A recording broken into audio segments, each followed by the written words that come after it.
أعوذ بالله من الشيطان الرجيم بسم الله الرحمن الرحيم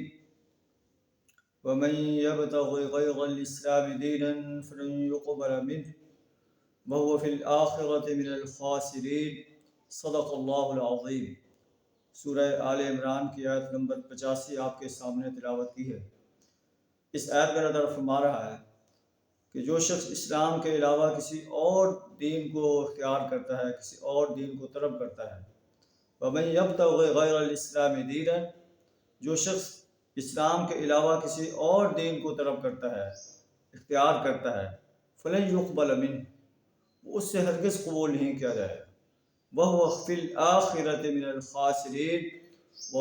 اور وہ آخرت میں خسارہ پانے والوں میں سے ہو۔ تو اسلام جو ہے وہ سچا دین ہے، اس کے علاوہ جتنے دین ہیں وہ باطل دین ہیں۔ اللہ تعالیٰ سورہ مائدہ میں ارشاد فرماتا ہے،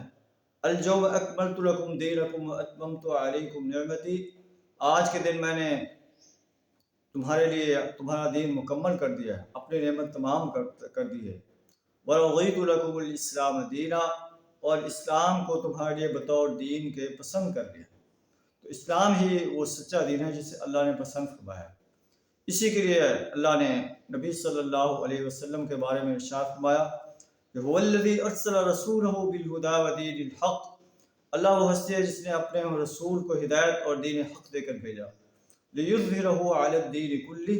تاکہ اسے دنیا کے تمام ادیان پر غالب کر دے، وکفی باللہ شہیدا، اور اس پر اللہ کی گواہی کافی ہے کہ یہ دین اسلام ہی سچا دین ہے، اور رسول اللہ صلی اللہ علیہ وسلم کا مقصد رسالت اس دین اسلام کو غالب کرنے کے لیے کوشاں رہنا ہے، اس دین اسلام کو غالب کر کے دنیا کے سامنے جو ہے پیش کر دینا ہے۔ اسی بات کو اللہ تعالیٰ نے ایک دوسرے مقام پر ارشاد فرمایا،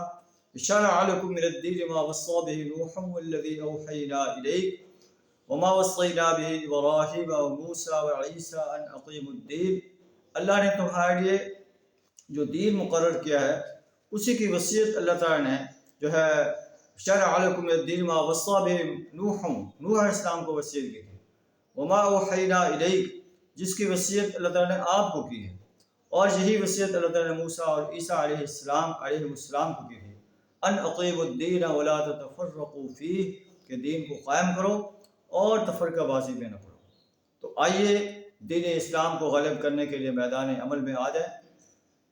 تمام باطل ادیان کو مٹانے کے لیے جد و جہد کریں، اور دین اسلام کو غالب کرنے کے لیے اپنا مال، جان، وقت اور صلاحیت پیش کریں۔ ہو سکتا ہے کہ ہمارا یہ عمل اللہ کے دربار میں قبول ہو جائے اور ہماری نجات کا ذریعہ بن جائے۔ وآخر دعوانا الحمد للہ رب العالمین۔